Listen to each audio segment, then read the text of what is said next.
Violence, violence, violence. I don't like it. But violence like me. That's why I can't avoid it. In short, किरण बहू और कोमल बहू, अगर आज तुम दोनों ने फास्ट फूड या पराठों का वायलेंस किया ना, तो तुम्हारी खैर नहीं है। सुबह सुबह आपस में नाश्ते के लिए लड़ते हुए बोलती हैं। मैंने बोल दिया ना, आज नाश्ते में मंचूरियन ही बनेगा। मैंने भी बोल दिया ना कि आज नाश्ते में आलू के पराठे ही बनेंगे। अरे जब मैं सबको फास्ट फूड खिलाना चाहती हूँ तो तुम क्यों जबरदस्ती अपने पराठे को बीच में ला रही हो? अरे दीदी, जब मैंने नाश्ते की तैयारी पराठों की कर दी है, फिर आप क्यों अपने मंचूरियन को बीच में ला रही हो? तुझे हर दिन अपने पराठों के लिए मुझसे लड़ना जरूरी है क्या? तो दीदी, आपको भी तो हर दिन फास्ट फूड बनाना जरूरी होता है क्या? मैं बड़ी हूँ तो मेरी पसंद का खाना ही बनेगा। अरे, मैं छोटी हूँ तो क्या हुआ? मेरी पसंद के खाने को क्या डस्टबिन में फेंक दिया जाएगा? एक लंबी बहस के बाद आखिरकार दोनों बहुएं टेबल पर नाश्ता लगा देती हैं और आज के मेन्यू में आलू पराठों के साथ मंचूरियन बनाया गया था। कुछ देर बाद कोयल बाकी सभी घर वालों के साथ नाश्ते के लिए बैठती है और कोयल आलू के पराठों के साथ मंचूरियन देख बोलती है। ये कौन सा देसी विद विलायती का कॉम्बिनेशन है? भला पराठे के साथ मंचूरियन कौन खाता है?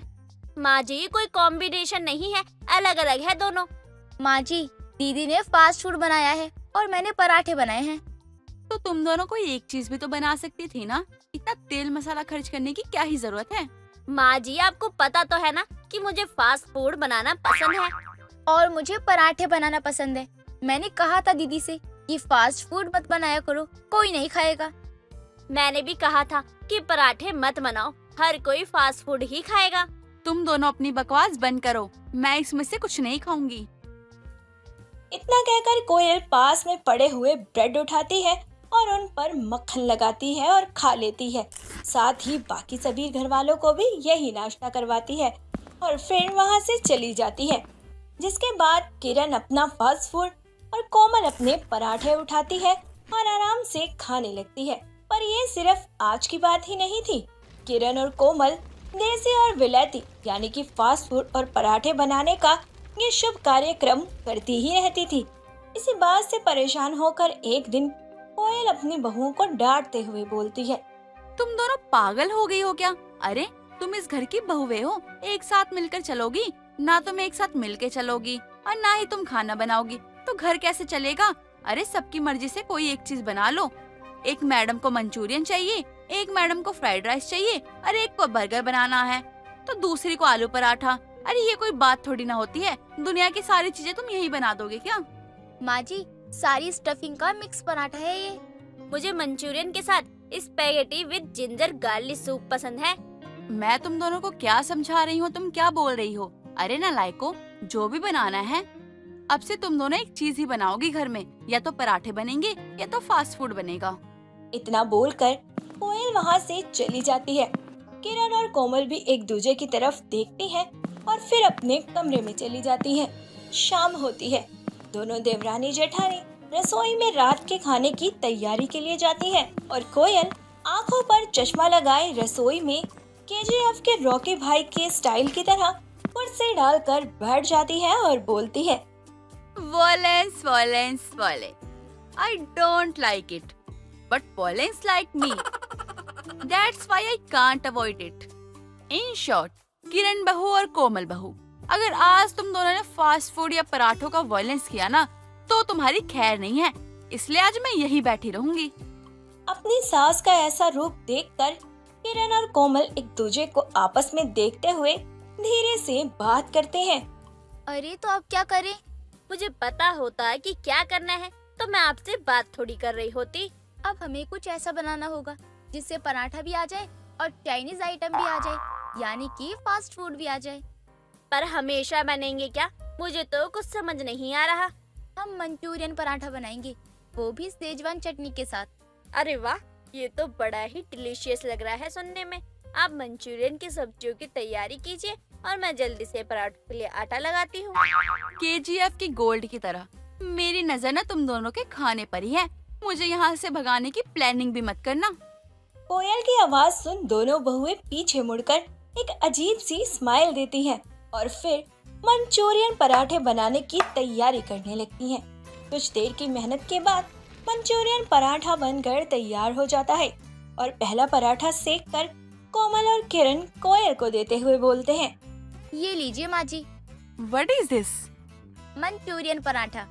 विद सेजवान और चटनी। व्हाट अ धमाकेदार कॉम्बिनेशन। आज मेरी बहू ने पराठे और फास्ट फूड का ये मंचूरियन पराठा बनाया है। वेरी गुड, खाने की टेबल पे लगा दो बस। इतना कहकर कोयल वापस से अपनी आंखों पर चश्मा लगाती है और जाकर सीधा डाइनिंग टेबल पर बैठ जाती है और बाकी सभी लोग भी खाना खाने के लिए आ जाते हैं। किरण और कोमल दोनों मिलकर मंचूरियन पराठे सभी को सर्व करती हैं। फास्ट फूड और पराठों के सिमिलर भाई बहन मंचूरियन पराठे को सभी की तरफ से बहुत हल्लाशेरी मिलती है। साथ ही कोमल और किरण की भी खूब तारीफ होती है।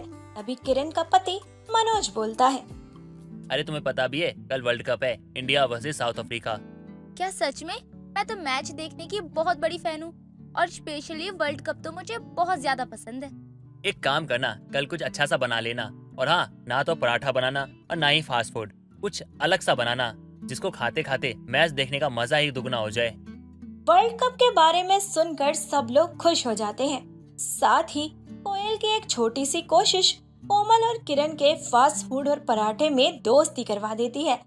अगले दिन सभी लोग टीवी के आगे अपनी अपनी सीट लेकर बैठ जाते हैं।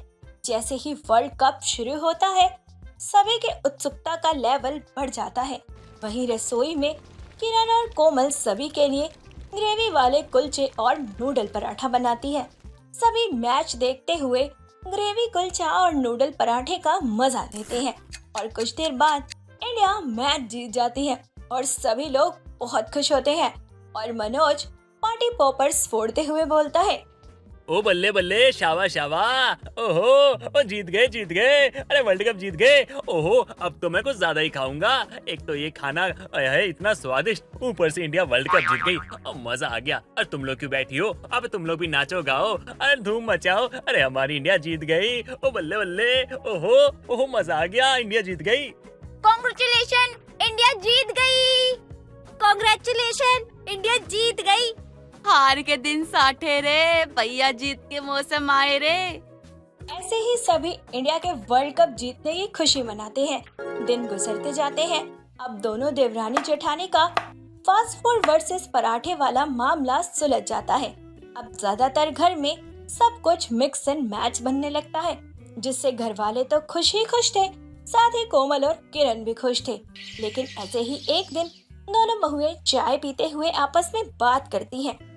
दीदी, वैसे फास्ट फूड और पराठे को मिलाकर खाना कोई बुरी बात तो नहीं है? हाँ, ये बात तो है ही। हम दोनों हमेशा सोचते थे कि कोई एक चीज सबसे ज्यादा बेहतर हो सकती है। हाँ दीदी, जब से हमने दोनों को मिलाकर खाया है ना, तब पता चला है कि स्वाद कितना मस्त है। मैं क्या सोच रही हूँ, क्यों ना अब हम फास्ट फूड से और पराठों से हटकर कुछ बनाएं? हाँ क्यों नहीं दीदी, आप बताइए ना क्या बनाना है, मैं आपके साथ हूँ। तो फिर चल, आज चले रसोई में। इतना कहकर कोमल और किरण रसोई में चली जाती हैं, जिसके बाद दोनों बहुएं मिलकर दाल बाटी चूरमा, लस्सी और लाल मिर्च की तीखी चटनी बनाती हैं और सभी के लिए गर्मा गर्म खाना टेबल पर सजा देती हैं। आज कुछ नए तरीके का खाना देखकर कोयल अपनी बहुओं से बोलती है, क्या बात है, आज सूरज निकला कहाँ से है और ये सारा खाना तुम दोनों ने बनाया है? माँ जी, मेरे और कोमल के बीच में और हमारे फास्ट फूड और पराठों के बीच में समझौता हो गया है, तो आज से हमने नया फैसला किया है। नया फैसला? उसका क्या मतलब है बहू? इसका मतलब ये है माँ जी, फास्ट फूड बनाना छोड़कर हर दिन आप सभी के लिए ट्रेडिशनल खाना बनाएंगे। जी हाँ, अब मिलेगा आपको आपके ही घर में आपकी बहू के हाथों का बना पंजाब से लेके गुजरात, गुजरात से लेके महाराष्ट्र, महाराष्ट्र से लेकर कश्मीर, कश्मीर से लेकर नेपाल और नेपाल से लेकर कर्नाटक और कर्नाटक से लेकर श्रीलंका और श्रीलंका से लेकर गोवा और गोवा से लेकर दिल्ली, यानी के पूरे भारत का स्वाद। किरण की बातें सुनकर सभी लोग तालियां बजाने लगते हैं और मनोज बोलता है, अरे क्या बात है, तुम्हारा महाभारत इस तरह से खत्म होगा मैंने कभी सोचा नहीं था। हाँ सच में, बहुएं हो तो मेरी बहुएं जैसी, वरना हो ही ना। अरे अरे अब बस भी कीजिए हमारी तारीफ, हम इतने भी खास नहीं हैं। जी हाँ, अब बातें ही करते रहेंगे या सब खाना भी खाएंगे, ठंडा हो रहा है। इतना कहकर किरण और कोमल सभी की थालियों में खाना परोसते हैं और सभी मिलकर दाल बाटी चूरमा और बाकी चीजों का मजा लेते हैं। और यूं ही हम दोनों देवरानी जेठानी हर दिन कुछ ना कुछ नया बनाकर घर वालों को खुश करती हैं। किरण इस बात से अनजान थी कि उसका पति मोहन उसके लिए सौतन ले आया है, यानी कि किरण को बच्चा नहीं हो पा रहा था, तो इसीलिए मोहन ने घर में वारिस लाने के लिए दूसरी शादी कर ली थी। देखो मैंने दूसरी शादी की है, वो क्या है ना, बच्चा होना भी जरूरी होता है। तुम घर के काम में अच्छी हो, माँ बाप की देखभाल करने में भी अच्छी हो और मुझे प्यार करने में भी बहुत अच्छी हो, लेकिन घर को आगे बढ़ाने के लिए एक कुलदीपक का होना भी जरूरी है। कैसी बातें कर रहे हैं आप? हम बच्चा गोद ले लेते हैं ना। ये कौन है? और आपको एक बार तो मुझसे बात करनी चाहिए थी ना। क्या बात करते, देश विदेश सारे डॉक्टरों को दिखा दिया था। अब क्या चाहती है? उम्र निकली जा रही है मेरे बेटे की, अब तक उसकी औलाद नहीं हुई है, तो ये तो होना ही था। आखिर किरण की गलती भी क्या थी? किरण की बात भी सही थी। भाई नहीं, माँ नहीं, पिता नहीं, मायके में है ही कौन जो उसे अपना लेगा और ऐसे ही जीवन चलता जाएगा। तो अपनी सौतन के साथ मैनेज करने का वह सोच लेती है। किरण, मैंने तुम्हारे साथ गलत किया है ना? नहीं, आपने जो किया ठीक किया। वैसे भी मैं क्या करती, जाती भी कहाँ, आपने मुझे सहारा दिया है।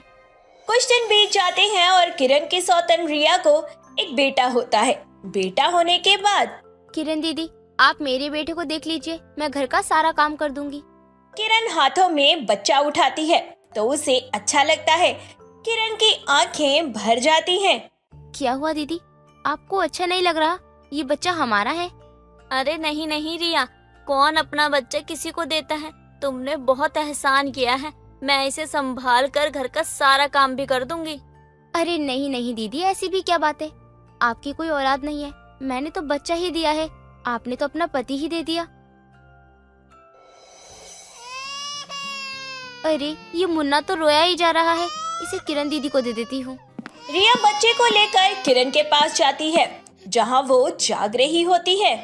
अरे दीदी, आप इतनी रात को जाग रही हो, क्या हो गया? सब ठीक तो है ना? रिया, मुझे इसके बिना नींद नहीं आ रही थी, तुम इसे मेरे पास छोड़ दो, मैं सुला कर दे दूंगी। रिया मान जाती है और मुन्ने को किरण के पास छोड़ देती है। लेकिन कमरे में आते वक्त रिया को सुषमा मिल जाती है। देख रिया, मुझे अच्छा लगता है कि मुन्ने की एक नहीं बल्कि दो माँ हैं, लेकिन किरण के पास रात भर बच्चा छोड़ना अच्छी बात नहीं है। कल को बच्चा तुझे पहचानेगा ही नहीं। ये आप कैसी बातें कर रही हो सासू माँ? क्यों नहीं, मैंने पैदा किया है, मैं मुन्ने की माँ हूँ।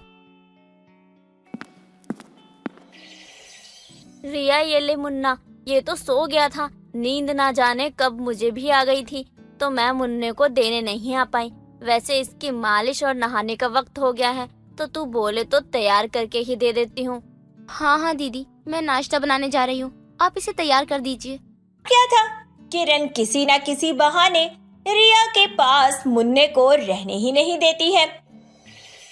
रिया तू जा, इसे बाहर घुमाया, मैं घर का काम कर लेती हूँ। वैसे बाहर आज गर्मी कुछ ज्यादा ही है, मैं खाना बना लेती हूँ, तो मुन्ना को घुमा ला।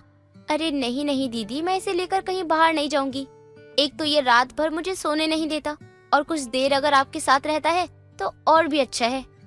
अच्छा तू कहती है तो मैं ही इसे बाहर घुमा कर आ जाती हूँ। किरण अब मुन्ना को लेकर बाहर घूमने के लिए निकल जाती है।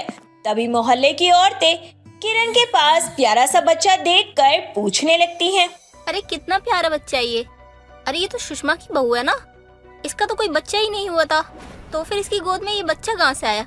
अच्छा सौतन का होगा, सौतन का बच्चा है बड़ा प्यारा। हाँ हाँ बहन जी, ये बच्चा सुषमा की दूसरी बहू का है। अरे उसके बेटे ने ना दो शादी की हुई है। बेचारी बहू अपनी सौतन के साथ मजबूरी में रह रही है। मैं तो खुद देखती हूँ कितने प्यार से रहती है दोनों, ऐसा लगता ही नहीं है कि दोनों सौतन है। बहनों जैसा प्यार करती हैं। पहली बात तो मुझे अगर बच्चा नहीं हुआ तो क्या इस घर को वारिस के लिए मेरे पति की दूसरी शादी करवाना क्या गलत था? अरे किसने कह दिया कि गलत था? बहुत सही किया तूने। अपने पति की दूसरी शादी करवा दी और अपनी सौतन को अपनी बहन बना लिया। इतना कहने के बाद मोहल्ले की औरतें हंसने लगती हैं। ये मेरे घर का निजी मामला है, आप लोगों को बोलने की जरूरत नहीं है। और आप लोग अपने घर में ताका झाकी करेंगे तो ज्यादा अच्छा होगा आपके लिए। अरे हमने अपने बेटे को ना संस्कार दे रखा है। हमारे बेटे ना एक बीबी के होते हुए दूसरी बीबी को लेकर नहीं आते। ये तुम्हारे रिवाज में होगा, हमारे नहीं। खैर छोड़ो, सुषमा की बहू, तुझे क्या ही कहना। इतना सुनने के बाद किरण वहाँ से घर आ जाती है। वह गुस्से में थी। अब किरण को गुस्से में देखकर रिया और सुषमा किरण से पूछते हैं। अरे दीदी क्या हुआ, आप इतने गुस्से में क्यों हो? सब ठीक तो है ना? बाहर किसी ने मुन्ने को देखकर कुछ कहा तो नहीं?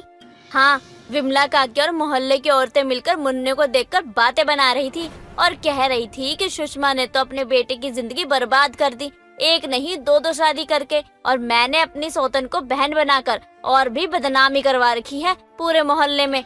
अरे उसे तो इस बात का दुख है कि मुझे पोता कैसे हो गया। अब तक उसे 2 पोतियां हुई हैं, जिस बात का वो अब तक दुखी मना रही है। और रही बात तुम दोनों की, तुम दोनों वाकई बहन जैसी रहती हो। तुम्हारे इस रिश्ते को देख के तो पूरे मोहल्ले वाले जलते हैं। ये बात तो माँ जी बिल्कुल ठीक कह रही है। लोगों को किसी की खुशी देखी नहीं जाती।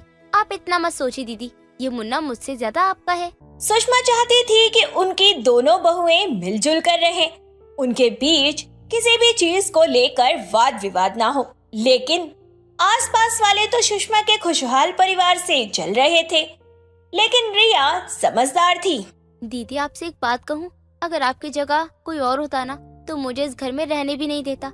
लेकिन आपने मुझे छोटी बहन की तरह प्यार दिया, मेरी प्रेगनेंसी में मेरा साथ दिया। मैंने अपने परिवार को काफी समय पहले ही खो दिया था। मोहन से मैंने लव मैरिज की थी, लेकिन कई सालों बाद तक बच्चा नहीं हुआ। तो मैंने उन्हें सलाह दी कि हम बच्चा गोद ले लेंगे या फिर हमें कोई दूसरा तरीका अपनाना होगा। इससे पहले उन्होंने तुमसे शादी कर ली। तो क्या हुआ, आपको बुरा नहीं लगा अपना पति किसी और के साथ देखकर?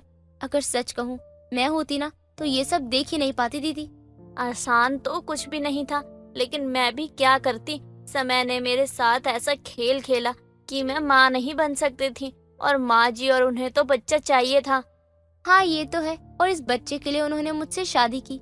मुझे उन्होंने पहले ही कह दिया था कि वो शादीशुदा है, लेकिन मुझे बिल्कुल भी आपत्ति नहीं हुई कि उन्होंने शादी कर ली है। लेकिन मुझे बिल्कुल भी आपत्ति नहीं हुई उनसे शादी करके। लेकिन मुझे डर तो इस बात का था कि मैं किसी की सौतन बनने जा रही हूँ और मेरा ना जाने क्या होगा। मुझे भी जब इस बारे में पता चला तो एक पल को बुरा लगा।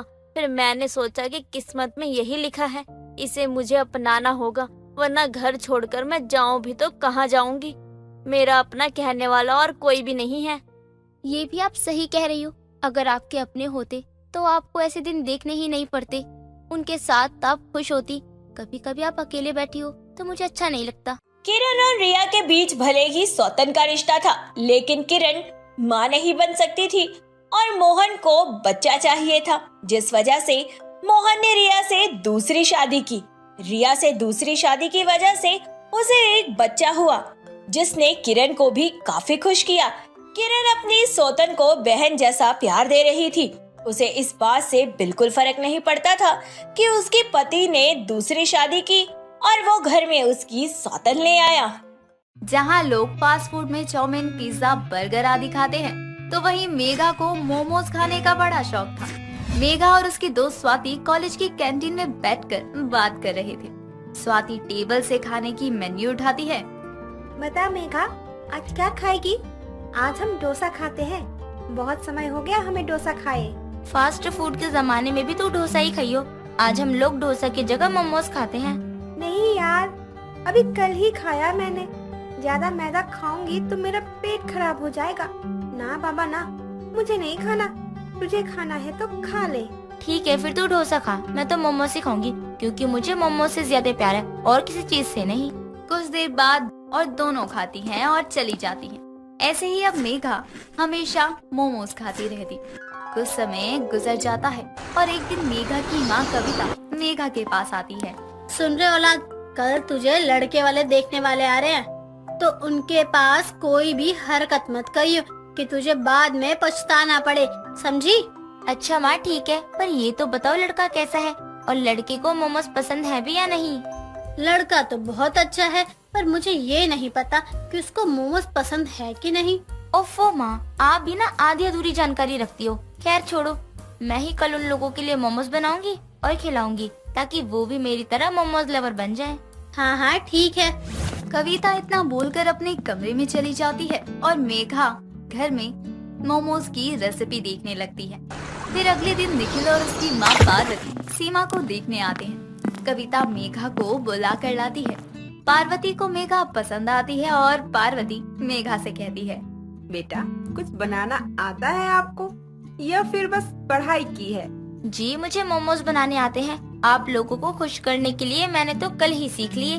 जब मेरी शादी आपके बेटे से हो जाएगी तब मैं आपको बनाकर जरूर खिलाऊंगी। तुम आज ही बनाकर खिला दो, शादी तक का इंतजार क्यों करना? वो जैसे ही मेघा कुछ बोलती कविता उसका हाथ पकड़ लेती और चुप करवाकर पार्वती से कहती, अरे ये सारी बातें होती रहेंगी, आप तो बस ये बताओ कि आपको मेरी बेटी कैसी लगी। जी हमें तो आपकी बेटी बहुत अच्छी लगी। बस हम ये चाहते हैं शादी जल्द से जल्द हो जाए और अपनी बहू के हाथ के मोमोज खाना चाहते हैं। पार्वती और निखिल दोनों मेघा से बात करके घर चले जाते हैं और कुछ दिनों बाद निखिल और मेघा की शादी बड़ी ही धूमधाम से होती है। और अगली ही सुबह अपनी पहली रसोई की तैयारी करने लगती है। मेघा खाना बना रही होती है कि तभी रसोई के पास से पार्वती गुजरती है। खुशबू तो बहुत अच्छी आ रही है। बहू लगता है अब तो पूरी चलने वाली है।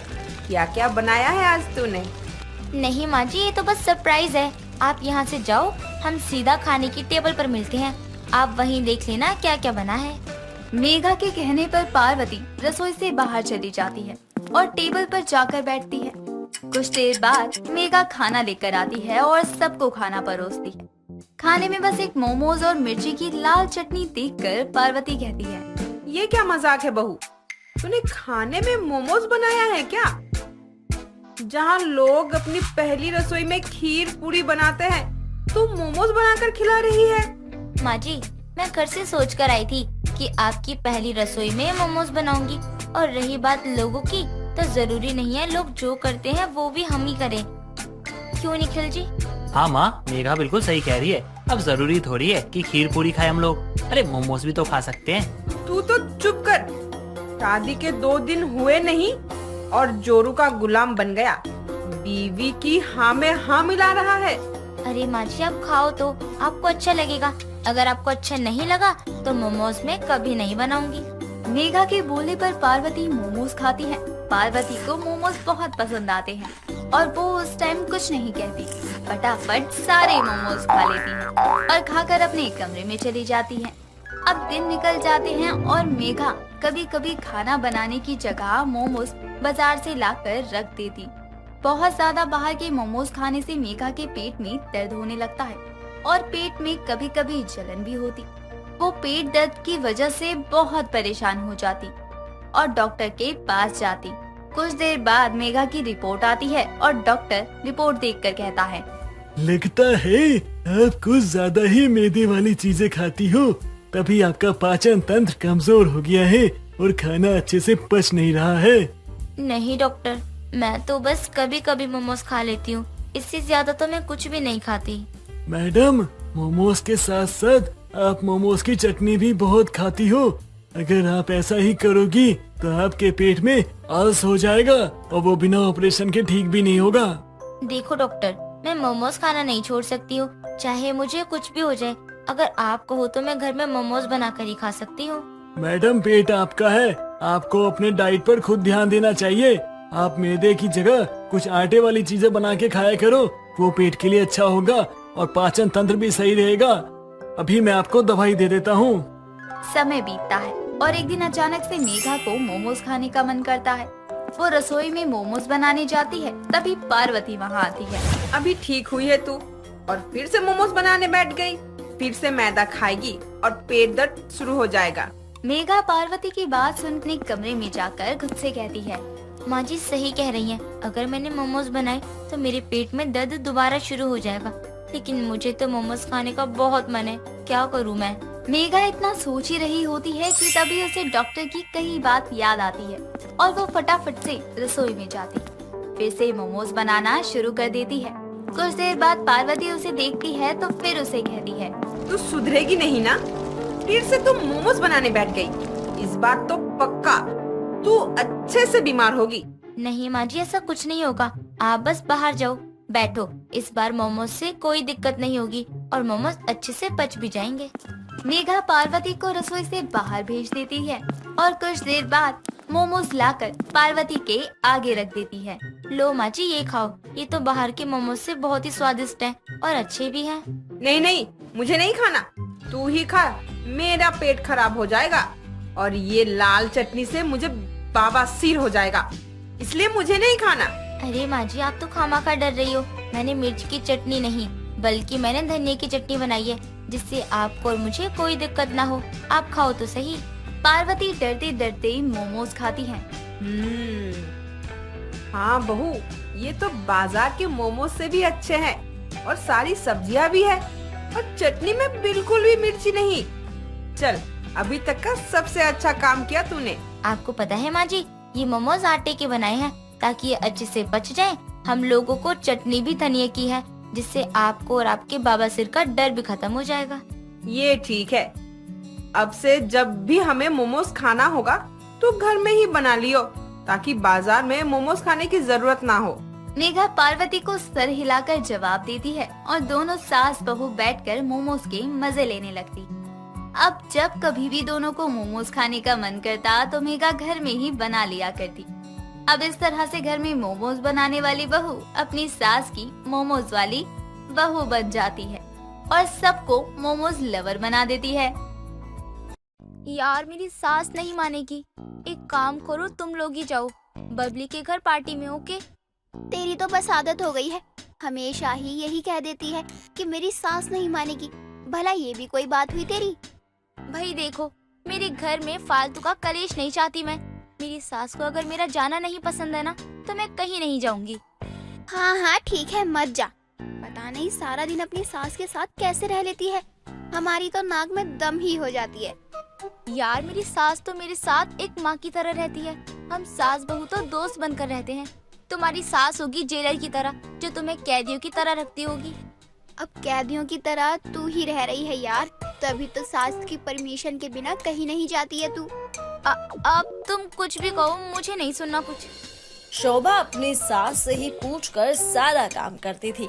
वो अपनी सास की मर्जी के बिना कोई काम ना करती। वहीं शोभा की सास बहुत चालाक और घमंडी औरत होती है, लेकिन शोभा बेचारी एकदम सीधी। उसे लगता कि उसकी सास उसे जो कह रही है वो सही कह रही होगी, इसलिए वो कभी भी सास की मर्जी के बिना कोई काम ना करती। एक दिन की बात है, शोभा की बहन का फोन आता है। शोभा, हम सभी शाम को मूवी देखने के लिए जा रहे हैं। एक काम करना, तू भी अपने पति के साथ आ जाना। वैसे तो मेरी सास नहीं मानेगी, लेकिन फिर भी मैं एक बार बात करके बताती हूँ। ठीक है, तू मुझे फोन कर देना। माँ जी, मेरी बहन श्वेता अपने परिवार के साथ फिल्म देखने जा रही है, तो क्या मैं भी जाऊँ? अरे तू क्यों जाएगी भला? तेरे घर में टीवी नहीं है क्या? मेरे बेटे ने इतना बड़ा टीवी लगवा रखा है, लेकिन फिर भी तुझे तेरी बहन के साथ ही जाना है थिएटर। चल, तेरी बहन का तो समझ में आता है कि तेरी बहन के पास तेरे माँ बाप का दिया हुआ खटारा टीवी है, इसलिए वो फिल्म देखने जा रही है। लेकिन तू क्यों जा रही है? लेकिन माँ जी, मेरा बहुत मन था बच्चों से मिलने का, और बहुत दिन हो गया ना दीदी से मिले हुए। क्यों? तेरी बहन चांद पर रहती है क्या, जो तू उससे मिलने जाएगी? बाद में मिल लेना, कोई जरूरत नहीं है अभी जाने की। बड़ी आई बहन से मिलना है। ठीक है माँ जी। बहन, तुम लोग ही जाओ, मेरी सास नहीं मानी।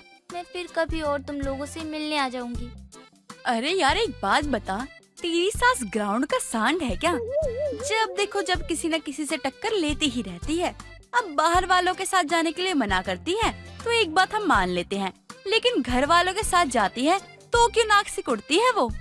अरे मैं तो कहती हूँ उसे बांध के रखा कर, क्या पता कब किसे मार दे। दीदी ऐसा मत कहो, वैसे भी उन्होंने कहा है कि मैं फिर कभी आपसे मिलने आ जाऊं। चल ठीक है, मैं फोन रखती हूँ अब। क्या बात है मेरी खूबसूरत पत्नी, आज उदास क्यों लग रही हो? कुछ हुआ है क्या? श्वेता दीदी सभी के साथ फिल्म देखने जा रही थी। मैंने माँ जी को कहा तो उन्होंने मुझे मना कर दिया। अच्छा, ऐसी बात है क्या? मैं अभी जाकर माँ से बात करता हूँ। माँ, अगर शोभा बाहर फिल्म देखने चली जाती तो क्या हो जाता? मना क्यों किया आपने? देख बेटा, अगर फिल्म देखने जाएगी तो पैसे खराब होंगे, टाइम खराब होगा, और तो और घर में खाना कौन बनाएगा। और इससे भी बड़ी बात ये कि अगर ये अपनी बहन के पास गई ना तो इसकी बहन इसे उल्टी सीधी बात सिखा देगी। अभी तो हमारे घर में शांति है, लेकिन अगर कल को कलेश होने लगे तो। माँ, कैसी बात कर रही हो आप? ये भी भला कोई बात हुई? अब वो अपने परिवार से मिल भी नहीं सकती क्या? तू क्यों उसका वकील बनकर आया है? जरूर उसने तेरे कान भी भरे होंगे। हे माता रानी, आप मेरी माँ को थोड़ी सी सद्बुद्धि दे दो। माँ, आप एक काम करो, सावधान इंडिया ना देखना बंद कर दो। वो क्या है ना, आप जब से वो देखने लग गई हो ना, तब से सब पे शक करती हो और हर चीज में डाउट निकालती हो। इससे अच्छा ना उसको देखना ही बंद कर दो। अब बात रही मेरी पत्नी की, उसको मूवी देखनी है तो मैं उसको दिखाने ले जाऊंगा। तुझे जो करना है वो कर, अब मेरा सर मत खा। और अगर कल को कोई भी कलेश घर में होता है तो तुझे ही भुगतना पड़ेगा, याद रखियो मेरी बात। वेद शोभा को लेकर जाता है फिल्म देखने के लिए। शोभा बहुत खुश होती है। वो अपनी बहन से तो नहीं मिल पाती, लेकिन इस बात से खुश होती है कि उसका पति उसका कितना ख्याल रखता है। फिल्म देखकर दोनों आइसक्रीम खा रहे होते हैं और बातें करते हैं। यार एक बात बताओ, तुम मेरी माँ की सारी बात क्यों मानती हो? क्योंकि मुझे पता है कि मैं उन्हें कुछ भी कह दूं वो नहीं मानेंगी। मुझे ना तुम्हारी दोस्त की बात ना बिल्कुल सही लगती है। वो हमेशा कहती है ना कि तुम्हारी गाली माँ जी नहीं मानेगी, इस बात पे आके अटक जाती है। सही कहती है वो। मीना, तुम इतने सालों बाद क्या सरप्राइज दिया है यार तूने मुझे। शोभा, तुम तो बिल्कुल भी नहीं बदली, तुम तो वैसी की वैसी हो। तुम कौन सा बदली हो? और सुनाओ, क्या चल रहा है आजकल? बस यार, हम लोग तो घूमने ही आए थे। मेरे पति बच्चों के साथ ही हैं, आते ही होंगे। और वैसे कभी मिलते हैं ना यार, कहीं बाहर घूमने चलेंगे। वैसे ये कौन है, तुम्हारे पति? हाँ, ये वेद है, मेरे लविंग डविंग पति। और यार मैं घूमने नहीं चल सकती, मेरी सास है ना, वो मानेंगी नहीं। हेलो जीजू, कैसे हैं आप? बिल्कुल तुम्हारे औकात से बाहर। मेरा मतलब है कि मैं बिल्कुल सेक्सी, खुश, हैप्पी, मस्त मौला इंसान हूँ। अच्छा शोभा, एक बात बता, तू हर चीज के लिए कहती है कि सास नहीं मानेगी। आज के टाइम पे ऐसा होता है क्या? बल्कि सब तो ये सोचते हैं कि पति नहीं मानेगा, लेकिन तू तो कह रही कि मेरी सास नहीं मानेगी। यही बात तो इसको समझा समझा के मैं थक चुका हूँ। अरे जब से हमारे घर आई है, हर बात में माँ से पूछती है। अरे पता है तुम्हें, जब हमारी सुहागरात थी ना, तो ये माँ से पूछने गई कि ये मेरा पल्लू हटा रहे हैं, तो क्या मैं हटाने दूं? ये भला कोई पूछता है क्या? शोभा, मीना, तुम दोनों यहाँ? हाँ रूहानी, मुझे मीना अभी अभी यहाँ मिली है। यार तुम्हारी बातों से लग रहा है कि तुम ना अक्सर ही मिलती रहती हो। हाँ हाँ, हम पास में ही रहते हैं। सही है यार तुम्हारा, तुम कम से कम जब चाहे मिल तो सकती हो। हाँ, मिलने की बात करती है बहन। शोभा और मैं पास ही रहते हुए भी कश्मीर और कन्याकुमारी हैं। ऐसा क्यों भला? वो क्या है ना कि हमारी प्यारी शोभा बिना अपनी सास की इजाजत के कोई भी काम नहीं करती। इसे हमें कुछ भी करने को कहते हैं तो बस ये एक ही रट लगाती है कि सास नहीं मानेगी। तो हंस क्यों रही है? क्या हुआ? अभी यही सेम बात मुझे शोभा ने भी बोली है।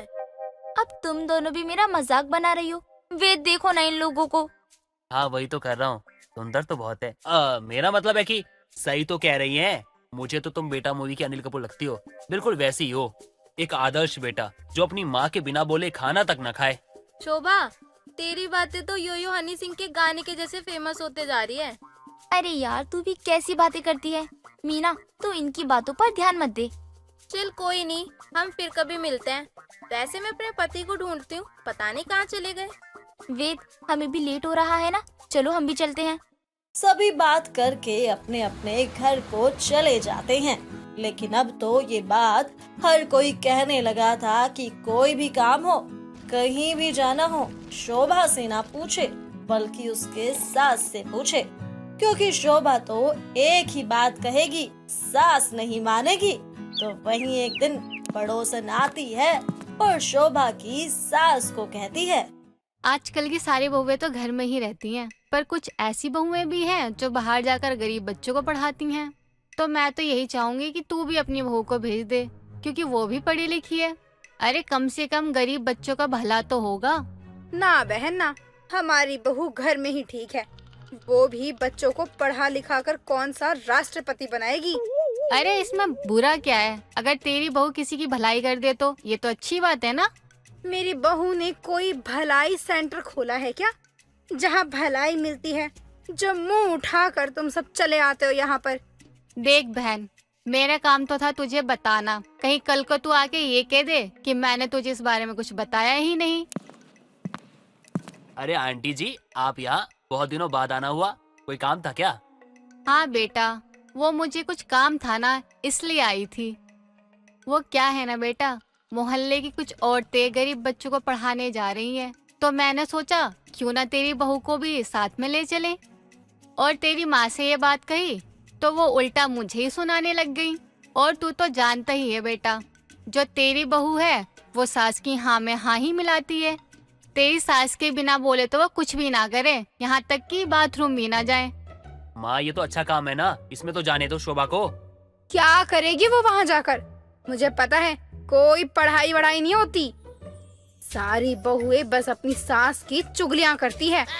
माँ बस करो आप, ऐसा वैसा कुछ नहीं होता है। गरीबों की सहायता ना सबको करनी चाहिए, और सरकार भी आए दिन अभियान चलाती है ताकि वो गरीबों की सहायता कर सके, और लोगों से भी अनुरोध करती है कि गरीबों की सहायता करो।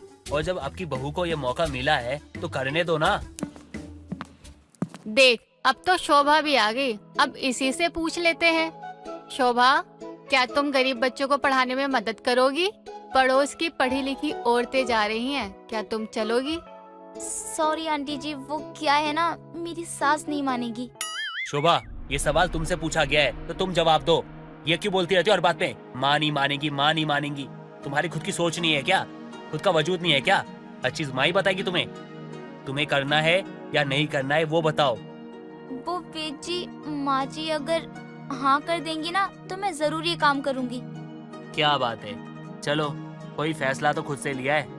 हाँ हाँ, अपनी सहेलियों से जो मिल रही है, अब वो इसके कान भर रही होगी, इसलिए इसके पर लग गए हैं। ऐसी बात नहीं है माँ जी। कुछ भी बोल देती हो आप, इस बात का क्या लॉजिक है इससे? देखो माँ, वो आपकी इज्जत करती है तभी हर एक चीज आपसे पूछती है। आप उसकी अच्छाई का फायदा नहीं उठा सकती। अब बेटा ये तो तेरे घर की बात है, अब मैं बीच में कुछ बोलूंगी तो अच्छा नहीं लगेगा, तो अब मैं चलती हूँ यहाँ से। माँ, मैंने फैसला ले लिया है कि शोभा जाएगी और बाकी औरतों की तरह बच्चों को पढ़ाएगी। वेद रहने दो ना, अगर माँ जी नहीं मान रही हैं तो वैसे भी उनकी मर्जी के बिना कोई काम करके मुझे क्या ही फायदा मिलेगा। मैं जानता हूँ कि तुम बहुत भोली भाली हो, सीधी सादी हो, माँ की हर बात मानती हो, लेकिन शोभा ये जिंदगी तुम्हारी है, इसके फैसले तुम्हें लेने चाहिए। हर चीज के लिए माँ पे डिपेंड होना ये सही बात नहीं है। तुम्हें मैं इतने समय से समझा रहा हूँ, तुम्हें मेरी बात समझ में नहीं आती है, लेकिन अब तो समझो ये जिंदगी तुम्हारी है, तुम्हें जो करना है वो करो। दूसरा क्या सोचता है या दूसरा क्या बोलता है उसे तुम्हें मतलब नहीं होना चाहिए। तुम्हें खुद की फीलिंग के बारे में सोचना चाहिए और सोचना पड़ेगा। क्या जमाना आ गया है, अभी तक तो बहुएं ही खिलाफ थी अपनी सास के, लेकिन अब बेटा भी अपनी माँ के खिलाफ बोल रहा है। करो, जिसको जो करना है वो करो, मुझे क्या। शोभा, मेरी बात तुम ध्यान से सुनो। अब तुम्हें अपने हिसाब से अपनी जिंदगी चलानी होगी। आज के बाद तुम माँ पे निर्भर नहीं रहोगी, समझी? तुम्हारी सहेलियों को देख लो, वो क्या करती हैं? घूमती है, फिरती है, अपनी मनमर्जी करती है, लेकिन सास को भी टाइम देती है और सास की इज्जत भी करती है, समझी? वैसा बनो। और वैसे भी ना, आज तुम माँ पे डिपेंड हो, कल मुझ पे होगी, परसों बच्चों पे होगी। इससे तुम्हारी खुद की क्या जिंदगी रह गई? खुद के लिए क्या किया तुमने और खुद के लिए क्या करोगी? देखो, जिंदगी तुम्हारी है तो फैसला तुम्हारा होना चाहिए। मैं 1000 बार बोल चुका हूँ, बोल बोल के मेरे गले की वाट लग गई है, लेकिन तुम्हें मेरी बात समझ में नहीं आती। ठीक है, मैं समझ गई हूँ कि मुझे क्या करना है। ठीक है, तो कल तुम जाओगी और बच्चों को पढ़ाओगी। तुम पढ़ी लिखी हो तो पढ़ाई का यूज करो और किसी के काम आ जाओ। अगले दिन सुबह उठती है और घर का सारा काम करके पड़ोस की औरतों के साथ जाने की तैयारी करती है। माँ जी मैं जा रही हूँ, जल्द ही वापस आऊंगी। हाँ हाँ ठीक है, मुझे क्या ही बता रही है, मैं कौन सा तुझे मना कर दूंगी। और वैसे भी अगर मैंने तुझे मना कर भी दिया तू कौन सा रुक जाएगी। देखो तो कौन आया है जिसकी सास कभी मानती ही नहीं है, आखिरकार उसकी सास मान ही गई। हाँ बहन, कल रात को वेद ने बहुत समझाया और मुझे भी समझ आ गया कि मुझे अपने फैसले खुद ही लेने चाहिए। चल अच्छा है, अब कम से कम हम सबकी तरह तू भी अपनी मर्जी से कुछ कर पाएगी। हाँ वो तो है, तो फिर चले। शोभा जाती है सभी औरतों के साथ और बस्ती में गरीब बच्चों को जाकर पढ़ाती है। ये सिलसिला अब यूं ही चलता रहता है। धीरे धीरे उसकी सास को भी ये बात की आदत हो जाती है और अब शोभा अपने फैसले खुद लेती है।